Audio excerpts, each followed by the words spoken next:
Hi, we're sisters, Amy and Nancy Harrington, founders of the Passionistas Project, an inclusive sisterhood where women find support, purpose, and empowerment. Each episode, we share stories of passion-driven women breaking barriers and redefining success. Today, we're talking with Wendy Sterling, an intuitive business coach and healer who helps high-achieving women break free from fear, rewrite their money stories, and create soul-aligned success. So we are thrilled to have you here. We're so excited to talk to you today, Wendy. And we want to know first out of the bat, what are you most passionate about? Oh, well, it's wonderful to see you both again. And I'm so honored to be here with you both and to share my wisdom. So, what am I passionate about? That is a great question. And honestly, it's hard to narrow it down. So, I'm going to do my best. But really, what truly I am the most passionate about is when I get to watch women step into all of who they are and to watch them soar when they do so. Because what I have experienced myself and with the, thousands of women that I've had the privilege of being able to work with is when that happens, it is almost like this beautiful music starts playing and you just see just the beauty and what it is that you're able to create in this moment. And honestly, that is what fuels me and keeps me wanting to do this work and why I get up every single day. Well, that's beautiful. And this is what makes us kindred spirits, I think. Yes. So how do you do that? How do you help women? Oh, how much time do we have? No, I'm just kidding. Take all the So, time you want. so I will tell you, I am psychic, I am highly intuitive, and so one of the gifts that I bring when I work with clients is I have this ability when I start engaging in a conversation with someone, I literally can see this roadmap and this blueprint that tells me where it is that they are and where it is that they want to get to.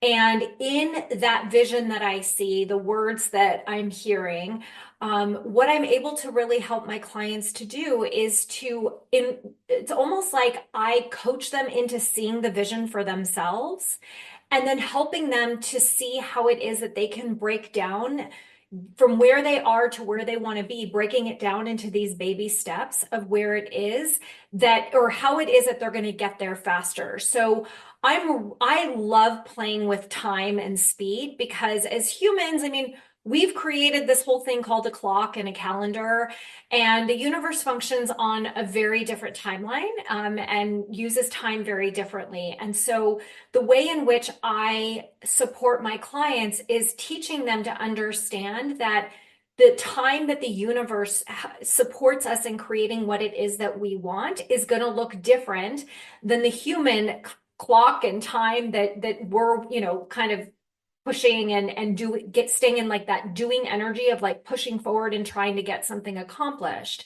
And so part of that process is also teaching my clients the surrender and what I call the power in the pause, which is also, as you guys know, because you were guests on my show, it's called, my podcast is called The Power in the Pause. And it's really teaching my clients to understand that when you stop and you breathe and you gift yourself with that pause, what ends up happening in that time is the acceleration happens because you're getting back in touch, you're pausing, you're recalibrating your energy to align with what is in your highest and best.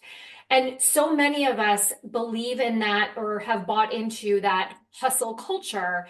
And it actually slows you down. Like that's the sort of the illusion of what it is that we do as entrepreneurs is we think that if we check stuff off of our list and we're getting stuff done and look like I used to use my to-do list as the check marks were like an award I was giving myself.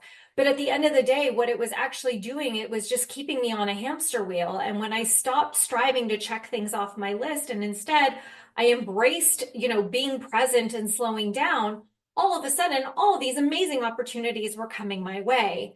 And so it takes practice, right? It's like going to the gym, building a new muscle that you have to work on, but you would never go to the gym and start weight training without a trainer, right? So that's sort of how I try to support my clients in learning how to slow down so that they too can embrace the acceleration that happens in the pause. So let's take a step back. Tell us a little bit about when you knew you had these gifts. What was your childhood like, and were you into this kind of stuff as a kid?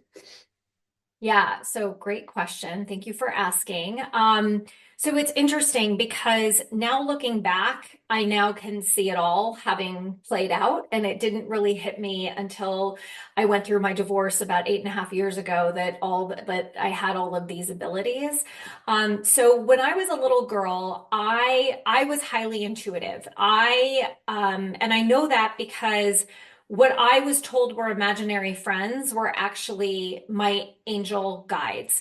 And I'll share a brief story around how it is that, like, there was one pivotal moment when I was working with one of my energy healing mentors where she confirmed to me that, yes, I am indeed connected to the other side, that I am highly psychic, and that I have had encounters with my angel guides. So she and I had a session together, and she literally spoke to me the exact memory that I had as a little girl that nobody other than my mother, who is now deceased, she is the only other person that knew about this story.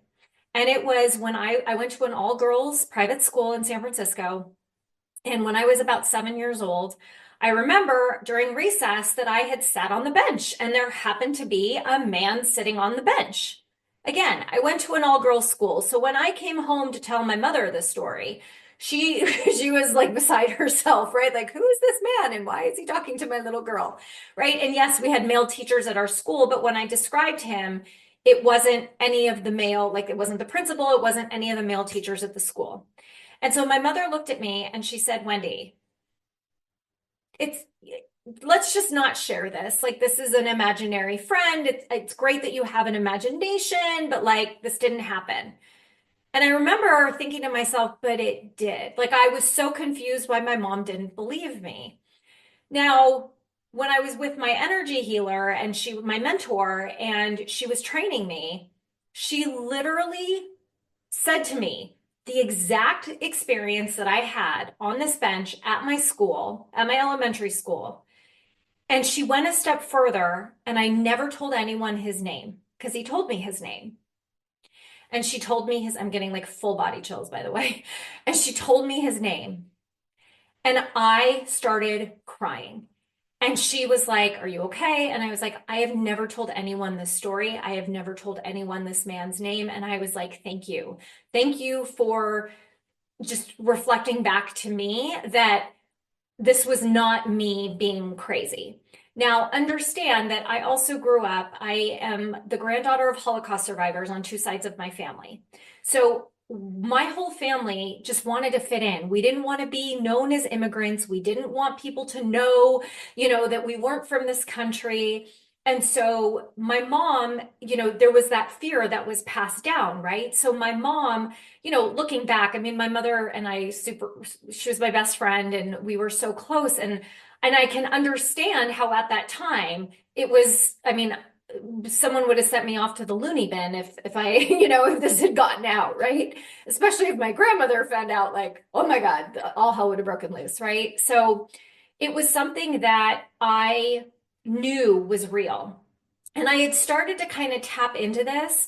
And I'm gonna, that's kind of fast forwarding to, let's say present day. Maybe this was about 5 years ago that I had this experience with my energy healing mentor. But it was really when I found out and, listened to the punch that I got in my gut the night that I discovered that my ex-husband was having an affair. And it was that night where it was like the voices started coming back. And it was that night where I really started to understand that there was this part of me that I had shut down for, nearly 3 decades of my life.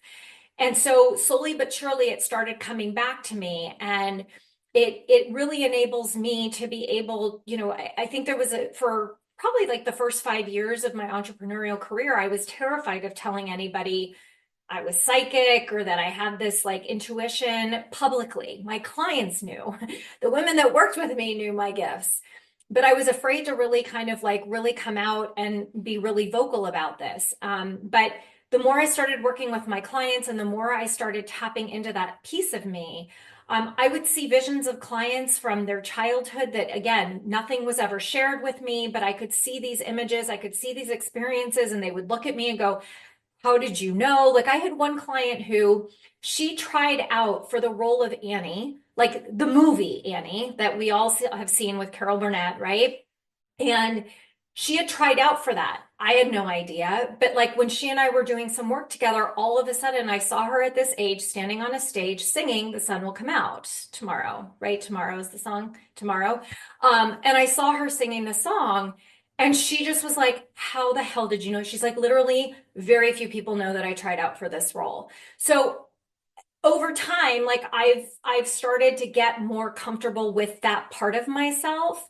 And so it's a big piece of how it is that I'm able to work with and support my clients. It's not something that it's like I'm talking to you guys and I'm getting downloads right now. Like that's not what happens. That's not my experience, but it's really when I'm engaging in that space with my clients, the same way that my spirit guides, I was available for them to come to me. And when I make myself available, that's when it comes through. And it's the same thing when I work with my clients. Chills to toe. About 15 Right, full times body, doing all that. Yeah, right? head to toe, like cold chills. Yeah, I mean, we believe in it 100% and have experienced stuff, not to that level, but totally get it. And think it's beautiful that you have tapped into it to help other people. And really respect that. So how does your work um, use that and your other skills? Like when someone comes to you, what is the process like? Yeah, so the way that I work with clients now, I mean, my process with my private clients obviously is very different from the women that I have in my mastermind, which is my group program. And so when I'm working with somebody privately, obviously there's a lot more, intimate conversations and time that we get to have and time that we get to spend. And there really is, it's almost like, my private clients are sort of they're giving me that constant permission to tap into their energy field because we are in that, year-long committed relationship with one another, right? And so when I'm working with a client, like, with some programs, it's like you have these, sometimes courses have videos and modules and workbooks and like, that's great, guys. Like, so glad that works for some people. But for me and the work that I do, I tap into the energy of my clients like an hour before I'm meeting up with them because it's important for me that I'm tapping in to what I'm feeling is the energy that is happening with them specifically. Now, the same happens when I work with the women who are in my Unapologetic Woman Mastermind. So I have an amazing group of incredibly talented women who we meet on a weekly basis. And even though we meet on Zoom once a week, we're also in a community container together where everyone is engaged and sharing, and we've got, conversations happening, and they have homework that they're working on throughout the week, or I put in a challenge. And so the work that I do with them, it's an always on. So when they're coming in, I'm tapping into their energy, right? And so it's this free flow of things that are coming in. I mean, there's, two women in that group who have come in today where I've gotten some downloads of like, this is what I'm hearing is being said. And it's really opened my clients up to be able to share like, oh, okay, this is what I don't love the word trigger, but like, this is what's coming up for me and hearing what you're saying spirit is telling you. And so the integration of the work that I do with my clients either happens it happens in that collective, or it sometimes happens one-on-one. I also I use different Oracle and tarot card decks that I'll pull out. So, we had one call with our mastermind group where I heard and felt that everyone needed a spirit animal. So I pulled my spirit animal deck out and I pulled cards for everybody. And I go beyond the reading of like what the book says the card means, where I'm tapping into their energy in real time to sort of help translate what it is that the card is saying specifically to them. But interestingly, I will ask them first, right? Because I want to find out from them like what it is that they're hearing, because I'm trying to teach them how to tap in for themselves, right? And so then I'll come on top of them to be able to like help them fine tune the message so that they can better connect the dots. Because at the end of the day, you guys, like, I'm not here to work with clients for 10 years. I'm not here to work with clients to keep, it's like, it's kind of like I would love to keep them on the payroll, but then to me, that's not doing my job, right? So like, yes, I have clients that have moved from group programs into private coaching because there's like a mastermind to a mentorship that happens and there's that relationship. But I'm really not doing my job if I'm not teaching them how to tap in for themselves. Now, I've paid mentors as well. I have two coaches. I work with coaches because I want to invest in myself and I want to keep investing in honing in my skill set. So even though I'm teaching them what to do and how to learn to do this for themselves, what I'm also doing is showing them how it is that they can do this for them. And then ultimately, my goal is I hope that they're using it for their clients, just like how my mentors know that I use what they're teaching me in the work that I do to my clients. So it's kind of like this pay it forward is kind of how I see it. And so it just honestly, it depends. I just tap into the energy. I've done group energy work before where, I've tapped into what's going on. I do downloads, with them or kind of talk into the energy that I'm feeling is happening in the room. I guide them in visualizations. It's all guided by what the energy is telling me is needed in that moment. So I'm kind of that conduit. That's fantastic. It's so cool. I'm I love fascinated it. by it. Yeah. Yeah. It's cool. I mean, we've had people tell us things that there's no way they would know it, so So cool. it's so cool. Um, and did you personally, like, when you, as an adult, when this came back into your, world, you were finally kind of were acknowledging it. Did you had that one woman that told you about the guy's name, but did you start to work with people to hone your skills more? Or was it just kind of an intuitive, natural thing that were able to Yeah. do it? No, I mean, I did. I studied with my energy healing mentor for probably about 2 years, and I've evolved into more spiritual mentors that guide me and support me in tapping into that space with me. That's one of my two coaches. I mean, a lot of her role for me is to help me hone back in on sort of, that psychic and intuitive ability that I have.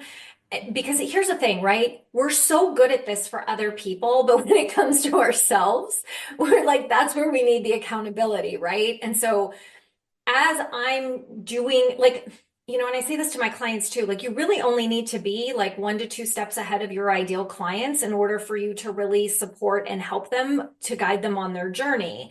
And so, I mean, my mentor that I choose to work with, I mean, it is a hefty investment and it is worth every penny because she's supporting me in tapping in, but also confirming the messages that are coming in for me, right? So it's sort of like this, like we're kind of, in this dance together, I guess you could kind of call it, is kind of how I'm seeing it, is that's kind of how I feel, but she's leading, right? Like she's leading the dance and I'm in it with her.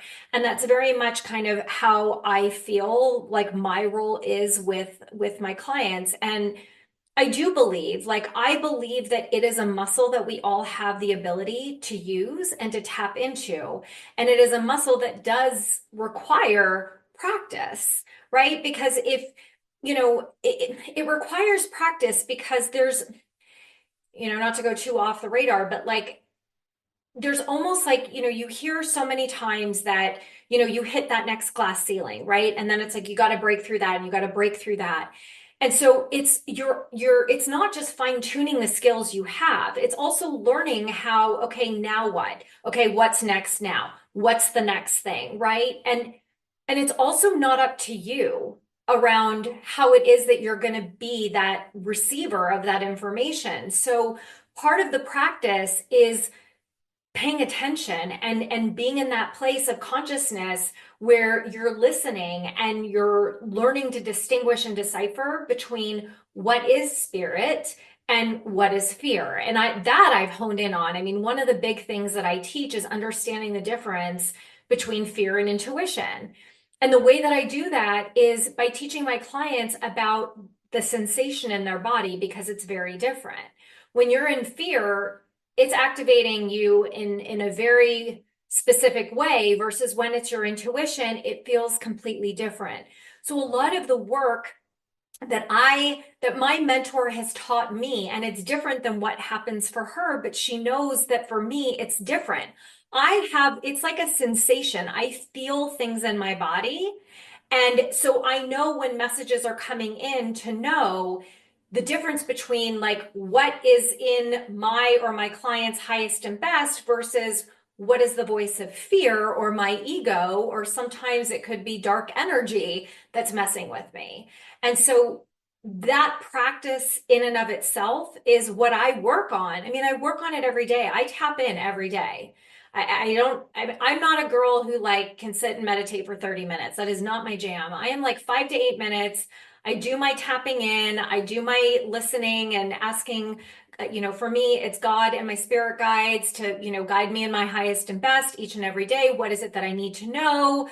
How do I guide? What is next for me? Kind of a thing. 5 to 8 minutes. That's my practice. That's my practice of practice. Right. And that's it. Wow. Fantastic. When you started your career, you started on a very different path, right? Oh, yes. Did you study political science in? I did. You did your digging, Amy. I'm impressed. We like to do our research here. You did. So what instigated that original interest and what brought you off of that path? You really looked me up on LinkedIn. I'm impressed. So, no one has ever asked me this question in like the 10 years I've been like an entrepreneur. No one has. So thank you for asking me this question. So yeah, I was a political science major, graduated from UCLA. It's funny because I wanted to go into marketing. Like I've always been really business savvy, and I get that from my grandmother, because she built a really beautiful family business for our family when they immigrated here. And the problem was UCLA doesn't have like a marketing major, and they still don't, like 30 years later, which drives me crazy. But nonetheless, they didn't have a major that was really where I wanted to go, which was like business and marketing. It had to be like accounting, and that is not my jam, even though I tried it. So, but what's funny is I went into UCLA as a psychology major because I just thought that would be like easy. Never did I realize that like now I wish I actually graduated with a psychology degree, because I like love, all that stuff now. But nonetheless, I chose political science because I was fascinated by the law. I was fascinated by our Constitution and our founding fathers. I loved reading case law and understanding interpretations of the law. And I never wanted to be an attorney. I never wanted to go to law school. That was my ex-husband. That was his path, and more power to him. But I loved and I really loved writing. And so I was like, well, this could be my major, and then we'll see what's wrong with a political science degree from UCLA. And it just so happened that like the semester, or the quarter, because it's UCLA is on quarter system. The quarter before I graduated college, a friend of mine had started working at a media agency, and she was looking for an intern. And I was like, okay, you want to pay me and I'll come in. This was back when you could get paid internships in college versus credit. But that dates me a little bit, and I'm okay with that. I did get paid as an intern. We're with and you. I started and I started to really fall in love with the world of media. Now, media being like radio ads and TV ads and print, remember magazines, right? A print ad and outdoor billboards and, putting together these media plans for these companies. And it happened to be a media agency that Disney was our client. And specifically for the team that I worked with, I worked on the team that handled Disneyland and Disney Channel and Radio Disney, which I don't know if is still a thing anymore, but I fell in love with this whole world because it was marketing to me, right? But it was the media side of marketing. And so when I graduated, they offered me a job and I fell into that. And so for 2 decades, I worked in, media, and ultimately I transitioned about 6 years into my career. You want to talk about intuition? I got an intuitive hit that I wanted to try out sales and to see kind of how sales would go. And got my first job, ironically, working at Radio Disney. And I, fell in love with, working with clients. And, I've always been a great communicator and I love meeting people and hand me a microphone. Can you not tell? Like, right? I love speaking to a crowd and speaking to an audience. And I love listening and supporting and helping and figuring out, like, how can we help each other? And I just have this really natural fit for sales. And so I decided to leave media and go full force into ad sales. And I moved really quickly because that was when the internet, that whole banner ad thing came out. And so I was a dinosaur. I was like one of the first people who started selling, internet advertising. And slowly, as the internet was growing and ad opportunities were being created, I slowly moved into, well, then you can start integrating brands into editorial. Then that whole thing called influencers were a thing where they were creating these videos and this YouTube thing, right? And so I eventually started, building upon my repertoire. And ultimately, what my career lended itself to was entrepreneurship, because what I had carved out for myself in corporate was I was the person they hired to come in and build regions from the ground up because I had built all these relationships and I knew all these people. And so little did I know that I had built multi-million-dollar regions for these major companies. And I was like, wait a second, like, why am I doing this, for them and not for me? And I was still married at the time. And so ultimately, like, my ex-husband and I like couldn't agree on me ever leaving or trying to start my own business. I now understand a lot of why that was never going to be possible with him. But it really took me realizing he was having an affair, me standing in my power and choosing me and saying, I want a divorce. Because, a month later, I quit my job and I decided to start my first, coaching business, which was rooted in divorce. And that's kind of how my evolution from political science at UCLA kind of started me and got me into entrepreneurship. Wow, that's fascinating. I Thank love you. you more and more every time we talk to you. I feel like there's so Oh, much amazing stuff to learn about you.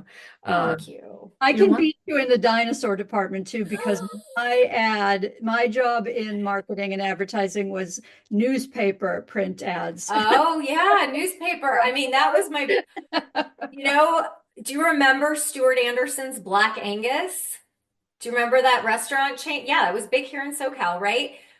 Print was like our primary vehicle. Remember direct mail? Oh Oh yeah. yeah, we were in those direct mailers. Yeah, CP, it's like crazy. I'm so glad you guys get me. And then you used to actually cut and paste actual. Yes. Yeah. Oh yeah, I started my career as a graphic designer with galleys that, I used to design a magazine. So like I'd actually, people don't even understand, like, so you took actual like individual letters and pasted them onto a piece of paper.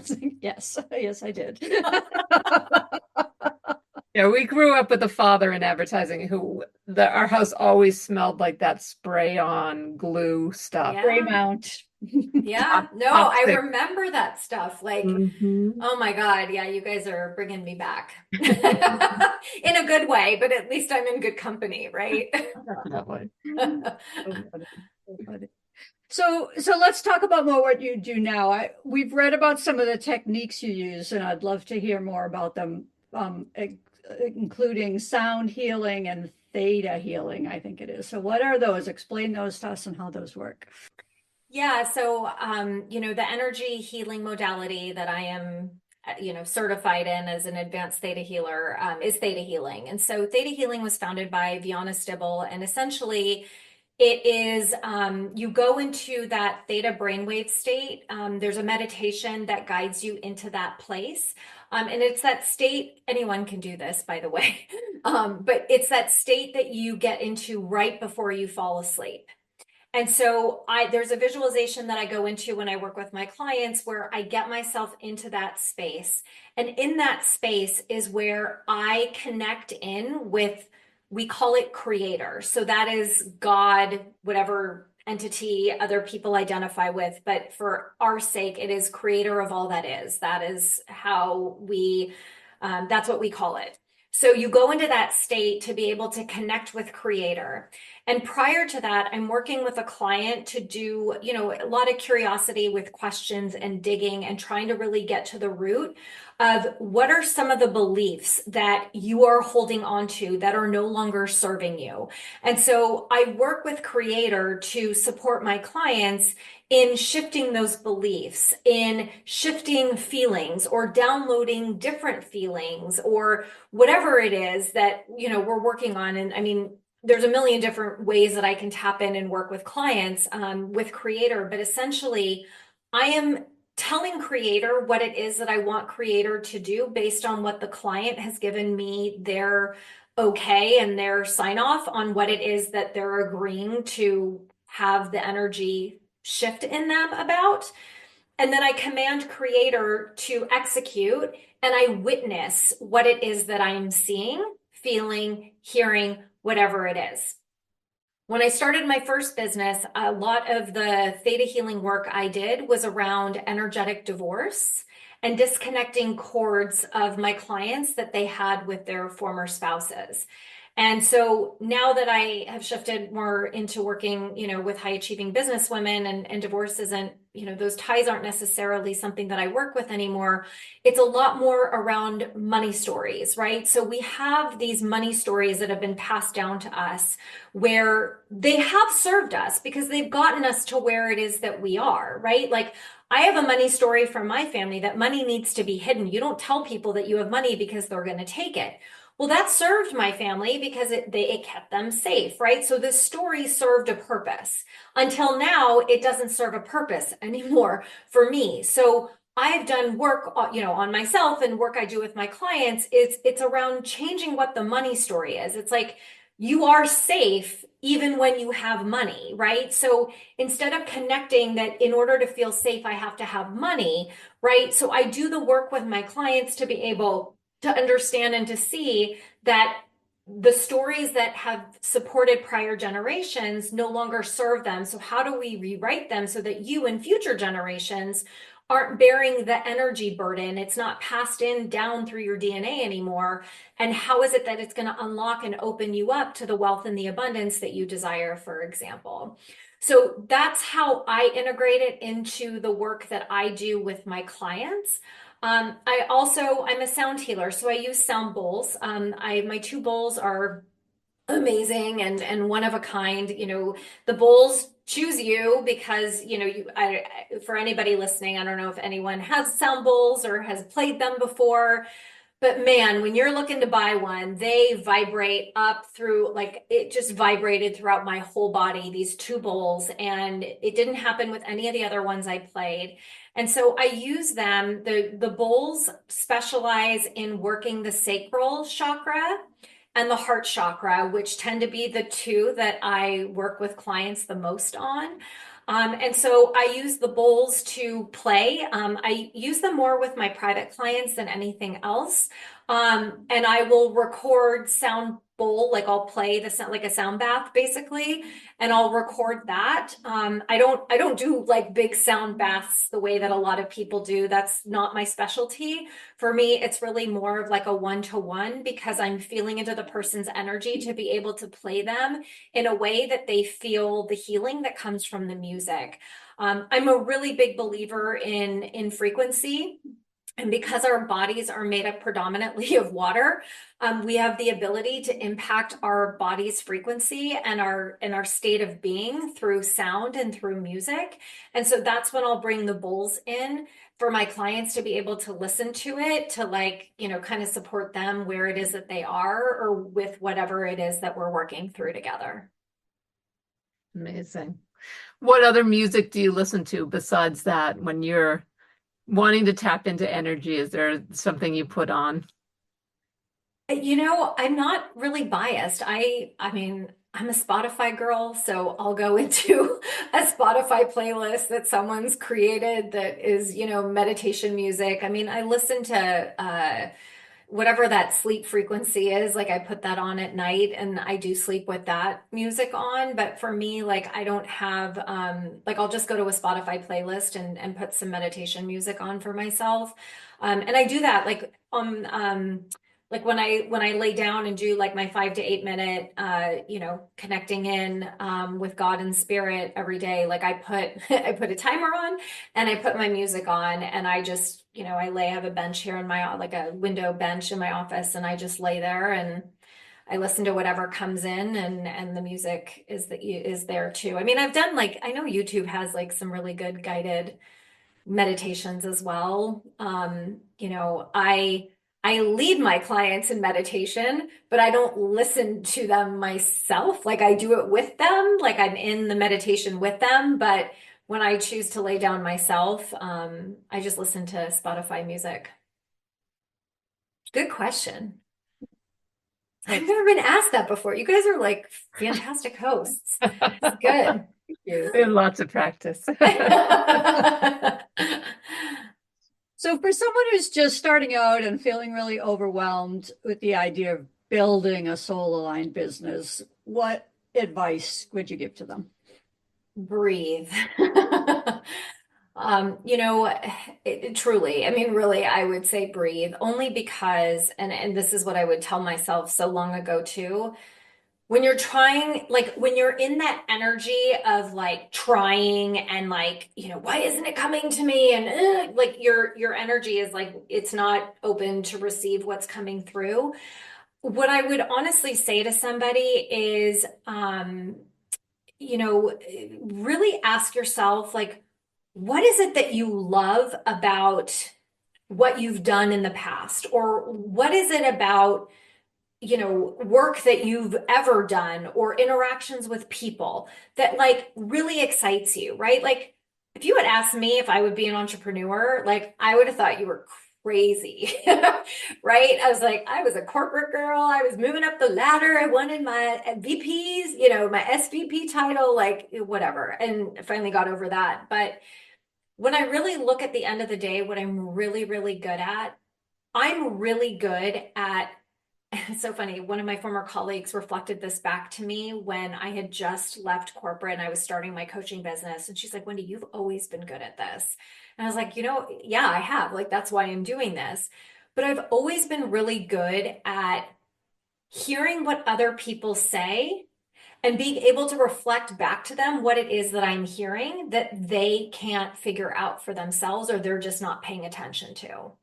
And so that is something, I just got chills again. So when I really thought about, like, I don't know what my business is, like when I left corporate, or when I was thinking about leaving corporate and becoming a coach, I thought I was going to go back and like coach sales executives, like senior management, and like put them in their place. I was like, you cannot rule by fear.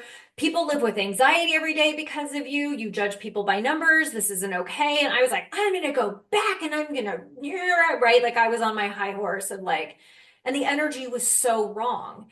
And when I stopped trying to force myself to fit into, well, I worked in sales, so I should do something in sales and I should stay in sales. And it was like, no, actually, I need to be a divorce coach because I need to help women who don't know that they get to dream about a future because all they're doing is spending their time in therapy thinking about all the ways that they were messed up as a kid. And so I was like, no, this is really what I need to help people with. And there's a different energy. So really pay attention to your body when you're thinking about what it is that lights you up, that gets you excited, that brings passion, that like, that excites you instead of, energy that's like, well, I should probably do that because I've got so many years of experience. It's going to pay the bill, but like, it's just so low, right? It's just like not the vibration that you want, right? And so just really pay attention to your body around what it is that you're thinking about, and also be open to receive something that is probably like out of left field, but you're like, wait, what's that about? And there's a curiosity behind it because that's the direction that you're supposed to go. That's your intuition talking to you. And so just give yourself that space to breathe, to pause, to listen, and to really just get curious with yourself and your body around what it is that you're thinking about, or what's exciting to you instead of what you're good at. Because what you're good at doesn't I'm really good at selling media. I'm really good at selling beauty brands, influencer marketing packages. Did it light me up? No, I hated it. I was miserable, right? But for me to do what I do now, I mean, it's like I could do it in my sleep because it's like, I love talking to people about enrolling them in the vision of, what it is that they want. Like, and it will pay the bills as long as you stay in that energy and you believe in yourself that it's possible for you. The other energy is not, it's not a long-term strategy. Yeah. It's funny, the last week we've been saying, I receive it, I receive it, I receive it. It's true. Thing. Yeah, totally. It's And saying it out loud, even like there's power in using our voice. It's one of the things I work on with my mastermind clients quite a bit is I will say to them a lot, like say it out loud. Like you can put yourself on mute on Zoom, but like speak it out loud. Because when you say it, it is a different frequency, it has a different resonance versus when you're talking in your head. Like there's no power in that to me. So anytime I get a message, I'll say it out loud. And I'll be like, oh, it's like trying on a new outfit, trying on a new pair of shoes. It's like, oh, that felt really good. Or you're like, that doesn't land. Like that was fear. That was my ego trying to look good in that moment, right? So there's the sound piece is super, super important. I Yeah. also love for the people who cannot see this podcast but are only listening to it, although there is a video version you can go check out. That light just washed across your face while you were talking about that. I don't know if you noticed that. I did. Yeah, I was like, okay, well, there we go. Things you can't ignore. Exactly. So in a time like this where I think a lot of us are just feeling very intense energy, stress from a lot of different places, especially here in LA where we had the fires and everything. Um, do you have any advice for people that are having a hard time kind of breaking through the noise to really focus in on what is important to them personally? Yeah, I mean, what's coming through is reminding yourself what you have control over. Because I find that we spend a lot of time focusing on the things that we don't have control over. And honestly, like that's one of the things that I talked a lot about during the LA fires because I felt like the media was creating such a panic in us that lived here. And I was getting so tired of like the projection of fear coming through the news. And I'm not saying that it wasn't important for us to be informed. However, newscasters are not fire people. They are not fire experts. They are not firefighters. They don't know anything. And I'm sitting here listening and tapping in. So instead of allowing the external noise to be loud and cause panic in me, I chose to focus in and go, okay, what do I have control over? I don't have control over I kind of have control over Mother Nature because I did tap into my spiritual community and we did a lot of energy work to shift the fires, not towards other neighborhoods, but to shift it to not damage any more homes. I know I have energy power. So I chose to take the power of my fear and instead of giving it to the fire to like fuel the fire, I chose to use my energy to tame the fire and to get back control of the fire. So what does that mean? For me, it meant doing energy work around the energy of the fire. It also meant doing energy work for me around my home. It also meant, God forbid, my house burns down. What do I care that's in this house? My children, my partner Jeff, the dog, some family heirlooms. And I'm like, I had a pile by my door.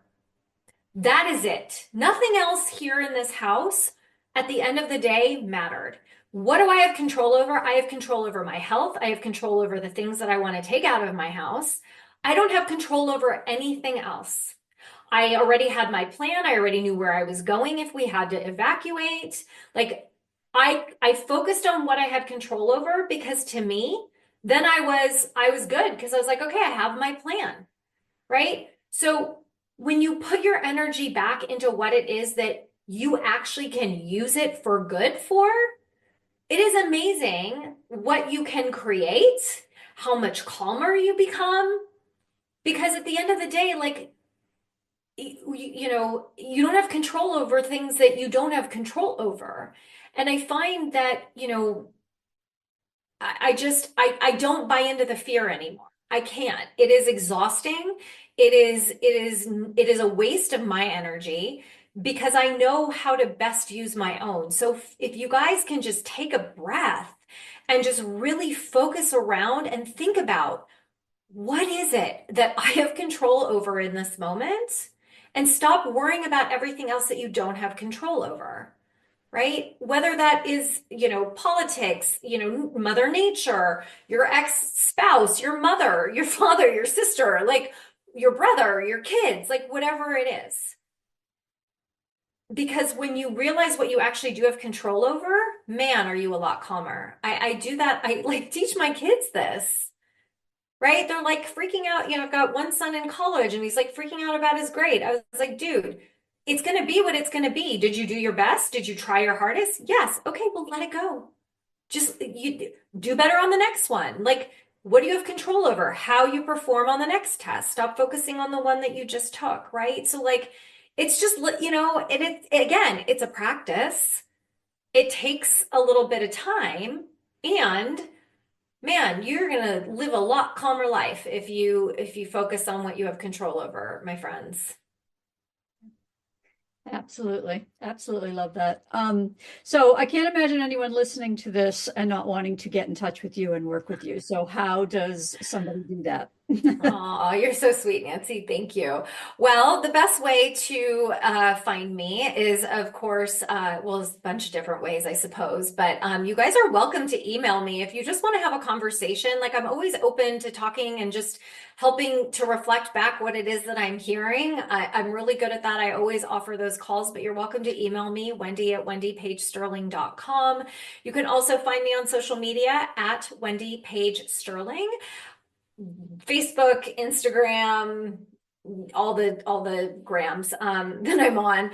And then you guys are welcome to also tune into my podcast, which the beautiful Nancy and Amy were a guest on as well. It's called The Power in the Pause. It's a great way to get to know me and to hear more of, what I talk about on my show, but it's on every single podcast platform. I'm also on Spotify and I have a YouTube channel. And then if you guys are looking for any, freebies or things of that nature, my website's a great place to start. I also have a quiz on there that will tell you what your intuitive superpower is, because we all have one. And you can go to wendypagesterling.com to access that quiz. So thank you guys so much for having me. Of course. Well, we have a couple more questions Oh, before we okay. go. Let's do it. One question I have is, what do you do when you need to find the power in the pause? So when I need to find the power in the pause, as long as it's not raining outside, because I'm spoiled, my friends, and I live in Southern California like you both do. So the fastest way for me to find my power in the pause is to ground in my backyard in the grass. Putting my feet in the grass is the fastest way for me. Now, what I have since done is I actually bought a grounding mat, which has been a game changer for me. So that is another way that it just centers me in like the fastest way possible.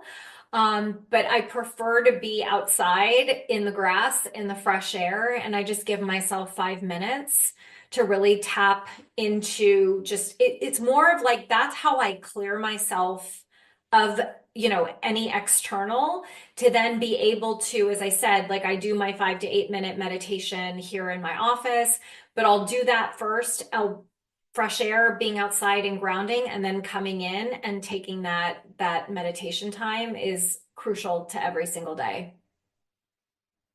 That's excellent. Excellent. So, one last two-part question, which is Yes. what is your dream for yourself and what is your dream for women? Ooh. Okay. Ooh, okay, they just came in. Okay, so my dream for me is to create a legacy and a movement. So they're kind of connected, if that's okay, if I can answer them connected. So my dream for me and my dream for women is it's combined. It's to create a legacy where I am creating a movement of women learning how to lean in and trust themselves unapologetically so that they start living life for themselves instead of what other people expect them or expect of them or expect them to do or to be. Um, I want my kids, like really, I want my kids and my grandkids and my great grandkids down the line to look back and see how it is that I made a difference for women, specifically high achieving women who are seeking to create legacies for themselves as entrepreneurs. And to me, like that I'm like, I like, you can take me when I'm meant to go. And as long as I've done that, like I'm good to go. But at the end of the day, it's honestly, it is this movement around teaching women how to trust themselves unapologetically. Stop saying I'm sorry. Do not apologize for who you are, what you think, what you be. How many of us walk around and we're like, oh, I'm so sorry. Or like, I'm sorry, I can't go to this. Why are you sorry? Stop apologizing. It is okay to say, oh, if you did something intentionally, yes, please apologize. But don't apologize. 90% of when you say I'm sorry, you don't need to say that you are sorry. So if I can teach women that, it's like winning, hashtag winning. Thanks for listening to the Passionistas Project. Since we're not only business partners, but best friends and real life sisters, we know how unique and truly special our situation is. We know so many solopreneurs, activists, women seeking their purpose, and more who are out there doing it all on their own. They often tell us they wish they had what we have. So we've created a space for them and you to join our sisterhood, where trust, acceptance, and support are the cornerstones of our community. By joining, you become part of our family. We'll give you all of our sis tips on building meaningful relationships through the power of sisterhood and all the tools you need to thrive in 3 key areas: business growth, personal development, and social impact. You'll learn from our panel of Power Passionistas who are experts on topics like transformational leadership, letting go of perfectionism, the power of community, and so much more. You can connect with like-minded women and gender non-conforming, non-binary people who share your values and goals in chat spaces, at online Passionistas pajama parties, and virtual and in-person meetups. And you can register for our exclusive series of online courses designed to help you tap into your intuition, find your purpose, bring your mission to fruition, and integrate diversity, equity, inclusion in every aspect of your plan. Be sure to visit thepassionistasproject.com to sign up for our free membership to join our worldwide sisterhood of passion-driven women who come to get support, find their purpose, and feel empowered to transform their lives and change the world. We'll be back next week with another Passionista who's defining success on her own terms and breaking down the barriers for herself and women everywhere. Until then, stay passionate.